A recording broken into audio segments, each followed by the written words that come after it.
to try to strive towards doing something positive with your life. I thought that was awesome.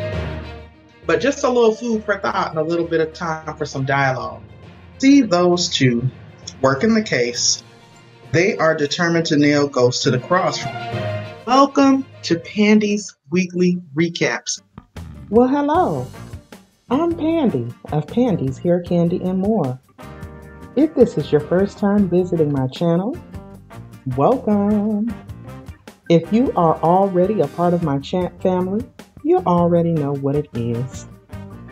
Over here in my Trending Topics series, I cover this previous week's trending topics and headlines that have been buzzing throughout the previous week.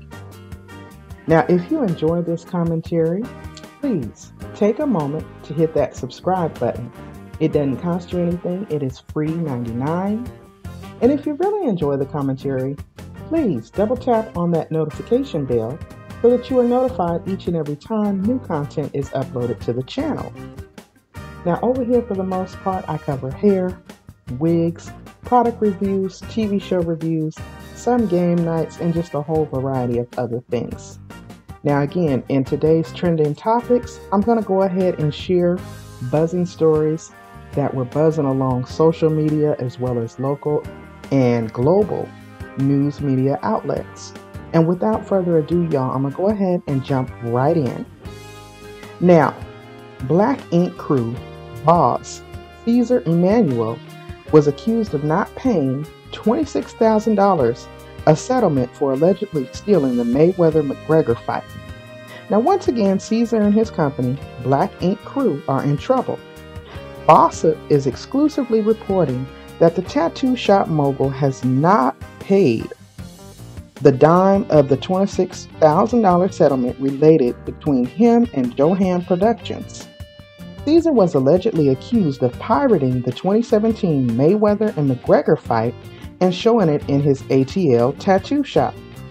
Now, per Bossip's website, Johan Productions sued Black Ink Atlanta and its head, Caesar Emanuel, in federal court for view services when it has hijacked a signal to broadcast the 2017 fight in its ATL shop, according to the court papers obtained by Bossip. Now, the company, which specializes in licensing premier sporting events to bars, restaurants, and other commercial locations, said that although the fight may cost $99 to watch in people's homes, it costs several $1,000s for businesses to stream it at their facilities. Johan Promotions accused Black Ink of profiting off of stolen services and demanded several $1,000s in money damages, the court papers state. Now, allegedly, Caesar of Black Ink agreed to pay Johan Productions the $26,000 fine, but did not cop to any wrongdoing. Now, the settlement was reached back in August of 2019, but no money has paid out since. Now, Bossip also reports that Johan Promotions has gone back to court recently to obtain a writ of execution against Black Ink. That means that U.S. Marshals would be authorized to seize any of Caesar's assets, property, and money. Now, this definitely sounds like Caesar will have a lot more to worry about if the courts approve that writ of execution. What are y'all's thoughts? Have y'all been following this ongoing situation concerning the reality show star? And if so, drop down in the comments and let your girl know what you think. I'd love to hear your thoughts. Now, moving right along. In music news this past week, we had 3 major losses. Music icon and one of the founding fathers of rock and roll, Little Richard, has passed away at the age of 87. RollingStone.com reports that the musician's son, Danny, confirmed the news and said that the cause is unknown. Born as Richard Wayne Penniman on December 5, 1932, in Macon, Georgia, he started his career in 1947 as a teenager and lasted in the industry over 7 decades, starting out in the church and later moving on to clubs. Now, he signed his first record deal with RCA in 1951 and became the infamous Little Richard. Rest in peace and sincere condolences go out to the family of Little Richard. Moving right along. Legendary music executive Andre Harrell was found dead at his apartment on Friday, May 8th. He was 59 years old. Harrell founded Uptown Records and was part of the Dr. Jekyll and Mr. Hyde rap duo in the 80s, and was responsible for launching the careers of Mary J. Blige, Robin Thicke, Heavy D, Jodeci, Anthony Hamilton, Teddy Riley, and many, many more. Now, in 1995, he became the president and CEO of Motown Records, overseeing great acts such as Stevie Wonder, Diana Ross, and Queen Latifah, all while launching the careers of 98 Degrees and Mario Winans. As a mentor to Diddy, he later went to work side by side with the rap mogul as the president of Bad Boy Records, and then later vice chairman of Revolt TV and Media. Now, outside of all of his music endeavors, Harrell also dabbled in film, producing Honey, which starred Jessica Alba, Strictly Business, starring Tommy Davidson and Halle Berry, and he also created the first multicultural major network drama to hit TV, New York Undercover. I know we all remember that. Now, according to the reports, Harrell had been working on a TV special about Uptown with BET. His peers have taken to social media to share their memories and condolences. Again, a sincere rest in peace and sincere condolences go out to the family of Mr. Andre Harrell. Now, also in music news and moving right along, Betty Wright. Miss Betty Wright was a supremely talented R&B singer who was popularized the phrase, "no pain, no gain." She has also died. Now, according to TMZ Online, Wright's cause of death was not announced when her niece confirmed the passing. 2 days ago, Shaka Khan made a plea on her Instagram post calling all my prayer warriors on behalf of her beloved friend Betty Wright. Now, Wright, whom some say in the music industry was called one of the most underrated singers of her time. She was recently honored on TV1's Unsung. Now, Betty has recorded so many songs, including her 1971 hit Clean Up Woman. She was only 18 when that song was released, and it turned out to be her biggest song ever. Now, other hits included Let Me Be Your Love Maker, Tonight Is the Night, and Where's the Love. Betty had also made a bold decision back in the 80s, launching her own independent label, and it had never been done before by a female artist. That's also when she recorded No Pain, No Gain. Later, she would record Mother Wit, which went gold. Now, that was the first time an African American female singer ever went gold on their own record label. Wright became an inspiration to so many singers, including Mary J. Blige, The Roots, and Joss Stone. Betty Wright was 66 years old. Definitely sending out a heartfelt rest in peace and condolences to her family. Now, in a lighter note, and lastly in music news, Jill Scott and Erykah Badu. Jill Scott and Erykah Badu's Instagram live battle last night was everything fans hoped for and more. And I had the pleasure of logging in, and let me tell you all, the vibes in that live chat was everything, okay? Everything. Now, there was one more person who was definitely feeling the positive vibes up in that chat, and it was none other than Miss Michelle Obama. As usual, our forever FLOTUS showed up to support the artist, and her arrival caused a ripple of excitement in the comments. Mrs. Obama couldn't help but to turn up. She spent close to an hour in the chat, and she was shouting out comments for Miss Badu to play Green Eyes, play Green Eyes. She was making song requests. It was so live, y'all. So hopefully you all had an opportunity to check that out, y'all. That live was so lit. It was history in the making.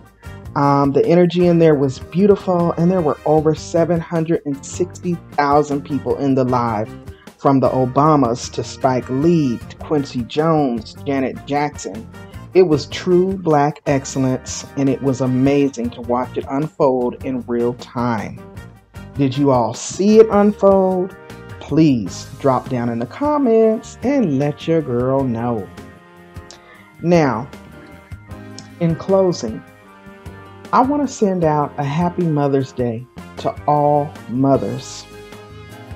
That includes godmoms, stepmoms, foster moms, adoptive moms, spiritual mothers, church mothers, and all mothers in between. Now, I especially want to send my sincere, heartfelt condolences out to the mothers who may have recently lost a child. I could never imagine that type of hurt or pain. Now, in this week's trending topics, we were brought to meet the mother of Miss Ahmad Aubree out of Brunswick, Georgia. Now, Ahmad Aubree would have celebrated his 26th birthday 2 days ago. But unfortunately, his life was tragically cut short on February 23rd, 2020. You see, Ahmad had set out for a jog in his mother's neighborhood, simply wearing a white t-shirt and a pair of gym shorts. Now, as he ran through the neighborhood, he stopped to take a look at an empty home which was under construction, all of which was captured on a neighbor's surveillance camera. Now, I imagine that he was curiously admiring the house. Unfortunately, we will never know. But what we do know is that minutes later, a call was placed to 911 by a father-son duo, stating that they were in their pickup truck pursuing a burglar. Now, what they did not include in that 911 call is to state that they were armed with a shotgun and a .357 Magnum handgun. Now, minutes after that call went out, the now released surveillance footage has surfaced, and it shows this young man being ambushed by the duo, literally blocked off by the pickup truck, and naturally he attempts to fight them off. Next, we see that he was savagely gunned down. Now, what I found ironic in this story is that we're just now learning of this story in this previous week's trending headlines. But the authorities have apparently had this video footage of this entire incident since February 23rd, the day that the attack occurred. Now, according to the Aubree's family attorney, Mr. Benjamin Crump, 10 weeks have passed and this young man did not make it to see his 26th birthday, which, as I stated in the beginning here, would have been 2 days ago. Now, this story moved me and it made it into this week's previous topics or trending topics, because we now have another mother with a heavy heart. This was an unarmed young man, again in gym shorts and a white t-shirt, jogging in his own neighborhood. Now, as a mother of three, two of my children who are sons, ages 28 and 23, I'm greatly concerned about this incident for several reasons. And I won't go into further details on this story as it is an ongoing investigation and I plan to follow it closely. But I did choose to include it in this week's trending topics because this past week, literally 10 or more weeks later, charges are now being filed. The arrests have been made for something that occurred in February. We are in May, folks.